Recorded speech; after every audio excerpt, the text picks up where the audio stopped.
Toronto police officers who die from job-related mental illnesses on the line of duty will be able to have their names now added to the police memorial wall.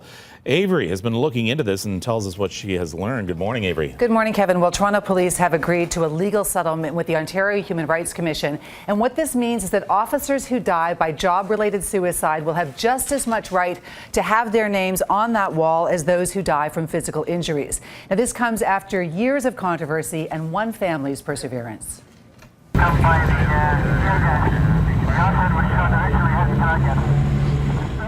March 14th, 1980, one of the darkest nights in Toronto police history. Constable Michael Sweet was shot, held hostage inside a Queen Street restaurant during a botched robbery. His partner, Sergeant Eddie Adamson, was ordered not to storm the building to rescue him.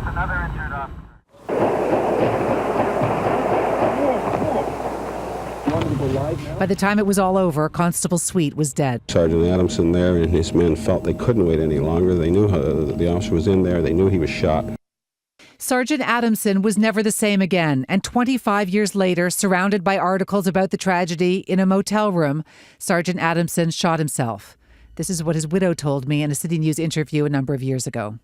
Ed died that night. The Monroe brothers, they didn't kill just one officer, they killed two. My husband just took 25 years to die.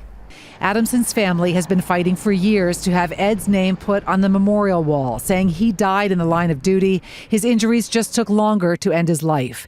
Having those who die by suicide on the memorial wall has been met with resistance from both the police brass and the union, but no longer.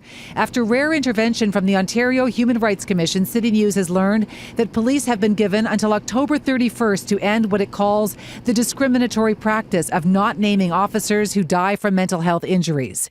It is a direct result of the claim filed by the family of Eddie Adamson, a story we've been following for years. In one interview, his daughter, who's also a police officer, put it to me this way. It says heroes in life, not death. What my dad did was a heroic action. He just continued to die over the next 25 years. And I believe that because of that, he deserves to be on that wall. He deserves to be among those officers because he did give his life for that job. He gave his heart, his soul, his whole being for that job, and he deserves to be there. Now, this is going to be officially announced later today, but the chief of the Human Rights Commission says that officers who lose their lives in the line of duty must be treated with the same level of respect and recognition as those who die by bullet, for example. They give their lives in the line of duty, and that's so important for us to remember. I think this family of Eddie Adamson has been, fighting for this for years, and it was because of their claim that this has now come through. This recognition that you can die by bullet as a police officer, but you can also die by the things that you see on the job, and it just takes longer.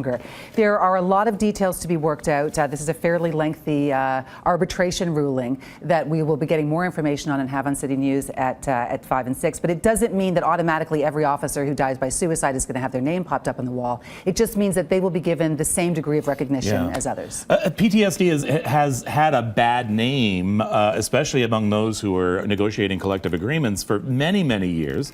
And it doesn't just stop at police. Paramedics have been fighting for it for years. Firefighters who go into horrific scenes. Even our Canadian forces, I've heard even those who work at the coroner's office. So this is far-reaching, and I think a lot of other organizations are going to be watching this. And the interesting thing, too, is the WSIB, Workers' Compensation, has now recognized that PTSD is a workplace injury for police officers, paramedics, etc. So they do now get coverage for that. So baby steps, but this is a big one. So we'll have more coming up on City News at 5 and 6 with you. Yeah. All right, thanks for bringing this to us, Avery. Appreciate it.